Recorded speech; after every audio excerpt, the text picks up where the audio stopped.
things like the deeper life. The deeper life. The deeper life. That's what it means to be a church of higher elevation. To allow our roots of faith to go deeply into the Spirit of God. To be more intentional. To be more conscious about that life-transforming, vital, passionate, evolving relationship with God. To live deeply in and out of the love of God.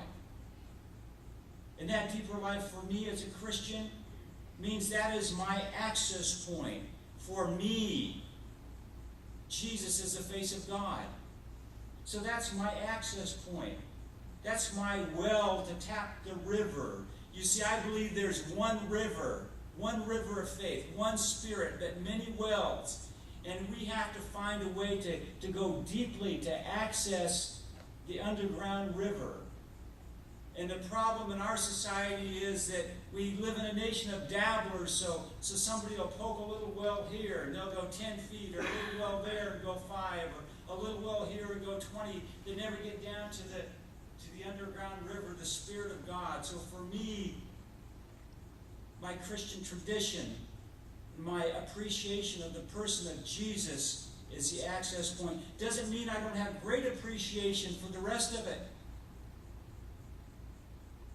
But this is my access point. And then there's the jewel of community. When we talk about being a church of higher elevation, I think the quality of our relationships with each other is key. Because you see, even in the New Testament, the focus was not on a book.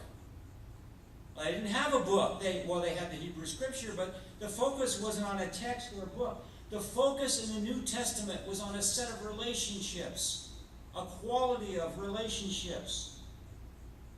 And I mentioned the community and the Carmelites in Crestone, who in the past 5 to 8 years have experienced tremendous trauma in their community, just like we have. And they've come out the other side a very healthy and vibrant community. And I hope you get a chance to meet some of these handful of people who keep this thing together. But they're really wonderful. Including the resident priest who was a Mennonite layman who converted some years ago and becomes the anchor of that community. The quality of the relationships, the integrity in our relationships, the honesty, whether our community can radiate the love of Christ in a caring way, which I see more and more all the time. And I think a good example is this row of ladies here that has formed a group, and others who have come and gotten healing and help in a very real way. And so my prayer for this church continues to be, Lord, help those who need us find us, and help those who find us get the help they need. That's what it means to be a church of higher elevation. And then there is the solidarity of the faith. And again, to me, this is what really inspires me here at the chapel, that we really are an interfaith congregation, and that we affirm and validate and embrace faith traditions and God's truth wherever it may be found.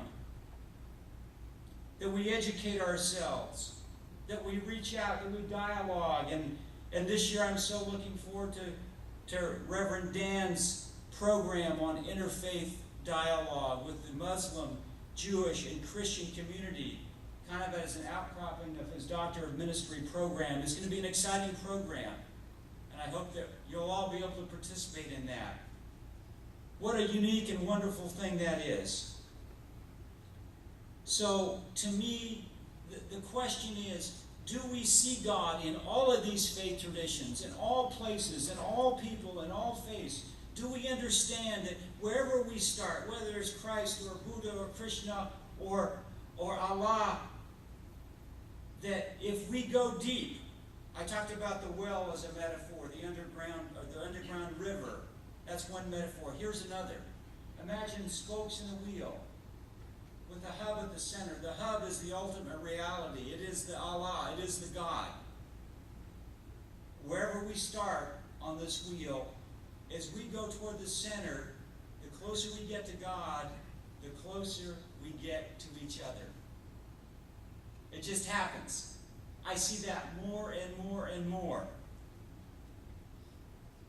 The question I ask myself is more and more these days, and I was asking myself this in Crestone, as a Christian, what can I learn about Jesus from a devout Buddhist? What can I learn about Jesus from a devout Hindu? What can I learn about Jesus from a devout Muslim? One of the things Connie and I were able to do that week we were in Colorado was to go to a concert. I used the word concert. It was more like a worship service of chanting in the Hindu tradition.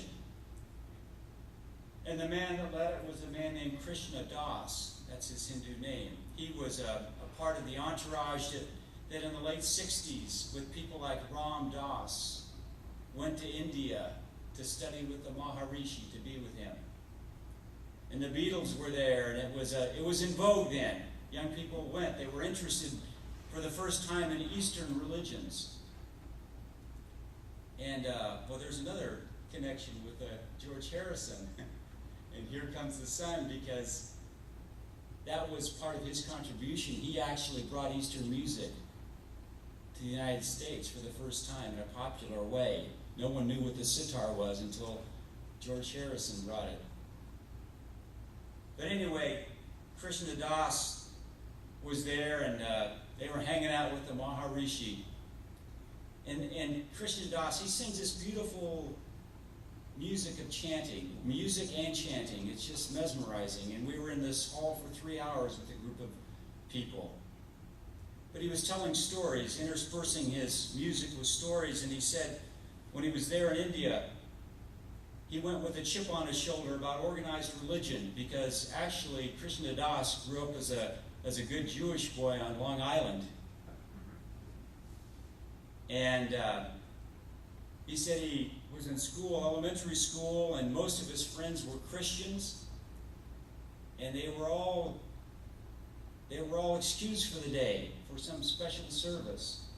And they came back the next day, and they said they were rather rude to him and didn't talk to him, and finally asked one of the girls, "What's wrong?" And this good little Catholic girl said, "You people killed Jesus." And he said, that was the end of organized religion for me. So I ended up going to India and having a conversation with the Maharishi, and they were all so hungry, just sponges, these young men in their 20s seeking for truth. And he said, "Maharishi, how can we learn to meditate? Teach us to meditate. How should we meditate?" And in a kind of annoyed way, the Maharishi said, "Meditate like Jesus." Meditate like Jesus? I traveled thousands of miles, and you're telling me to meditate like Jesus? I was done with Christianity. So he said he and his buddy started reading this really wild book called the Gospels. Gospel of Jesus, the Bible. And they discovered that everything was in there. The Sermon on the Mount, the Beatitudes, the radical stuff. Turn the world upside down. Never read it before. How many people in churches have never read the Sermon on the Mount? That's probably all we should read, the Beatitudes and the Sermon on the Mount. And still didn't get it, didn't get it. What does it mean to meditate like Jesus? So they went back to the Maharishi, and they said, "Well, what do you mean, meditate like Jesus? What about this Jesus?" And the Maharishi said, in a very sincere, the most sincere way that he'd ever heard him speak, "Jesus got lost in the love."